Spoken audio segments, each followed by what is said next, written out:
Being a military spouse has allowed me to live in many places in our beautiful United States.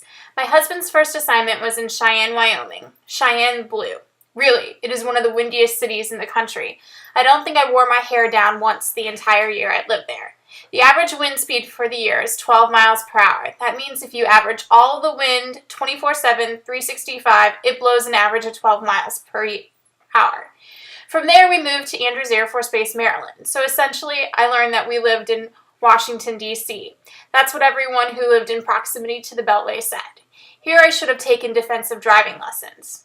For a year, I lived in St. Louis, which was awesome. That's home for me. But I only got to go there because my husband lived here, in Iraq. That wasn't cool. I most recently lived here, San Antonio, Texas. Actually, I live in Schertz, a small town right outside. I've lived through the third and fourth hottest summers on record. I was in my third trimester of pregnancy during the third hottest summer on record. It wasn't fun. The weather here is great 8 months of the year, but it is easy to forget that during the 4 months when the weather is unbearable. When we're done with the military, this is where I want to live. Many studies would lead you to believe that St. Louis is a scary city. Some studies state that St. Louis is the most miserable city to live in or visit. Others call it one of the most deadly or dangerous places to live. That's not how I see St. Louis. When I think of St. Louis, this is what I remember. Me in St. Louis, Louis, meet me at the fair. Don't tell me the lights are shining any place but there. St. Louis's Forest Park is the largest urban park in the United States. It's home to the 1904 World's Fair, the first hosted by the United States. In 1904, it also hosted the United States Olympics. Forest Park is home to the St. Louis Muni, an outdoor theater that seats 11,000. The Muni cast performs shows weekly, June through August. Outdoor theater presents unique challenges. Think of how hard it was for Mary Poppins to fly across the audience at the end of the musical with no roof above to support her. Still, Muni patrons are delighted by shows each summer.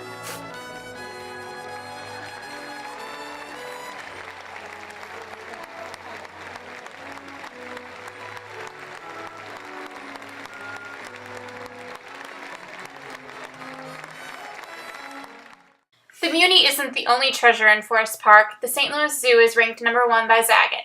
St. Louisans are spoiled by the zoo and its cost. It's free. That's right. One of the best zoos in the country, and it's free. Some of its main attractions are its children's zoo, its growing elephant population, and its large number of gorillas and apes. It provides free fun for families year-round and is a St. Louis tradition. Forest Park is also home to a free art museum and a free science center. The park offers many unique events year-round like the Balloon Glow. St. Louisans and tourists alike love that they can enjoy so much culture for free. I love Forest Park, but for me, home in St. Louis is here, baseball heaven, Busch Stadium. My memories growing up are intertwined with the Cardinals players and postseason victories. Ozzie Smith was my favorite player growing up. I prayed each game that he'd do another backflip. The trusted calls and coverage by Jack Buck, the famous St. Louis sportscaster, live on in the memories of many, many St. Louis Cardinals fans. Smith corks one into right down the line. It may go. Go crazy, folks. Go crazy.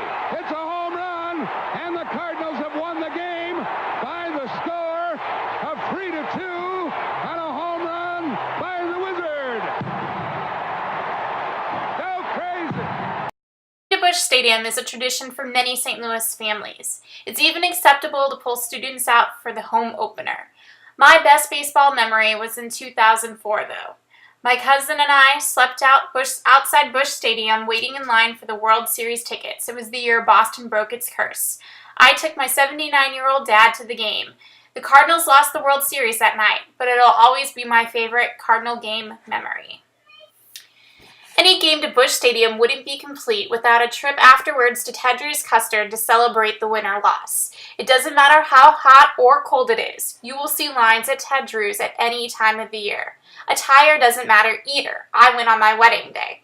Every trip home includes both family and custard. Another major St. Louis attraction is the Budweiser-Anheuser-Busch Brewery. Headquarters is in St. Louis for the brewery. The south side of the city always smells a bit like beer, and they deck out the brewery for Christmas every year. One of my favorite places growing up was Grant's Farm. The Busch family owned it until the recent sale to InBev. Like many places in St. Louis, it's free to get in Grant's Farm, although you have to pay to park. Patrons can take a train ride, see Grant's cabin, feed goats, ride the merry-go-round, and even drink a free beer courtesy of Anheuser-Busch. Grant's Farm is also home to many of the Anheuser-Busch Clydesdales. Few cities have an icon that symbolizes home the way the Arch does for many St. Louisans. It acts as a gateway to the west. Tourists can ride an elevator 636 feet to get breathtaking views of the city. This is only a sampling of what makes St. Louis great. There are so many other treasures in the city. Sure, the city has improvements to make. What city doesn't? My husband retires from the Air Force in spring of 2021. I know where you'll be able to find me then. Meet me in St. Louis, Louis. Meet me at the fair. Don't tell me the lights are shining any place but there. We will dance the hoochie coochie. You will be my tootsie whoopsie if you will meet me in St. Louis, Louis. Meet me at the fair. Meet me in St. Louis, Louis. Meet me at the fair. Don't tell me the lights are shining any place but there. We will dance the hoochie coochie. I will be your tootsie wootsy if you will meet me in St. Louis, Louis. Meet me For heaven's sake, stop that screeching. We're sorry, Papa.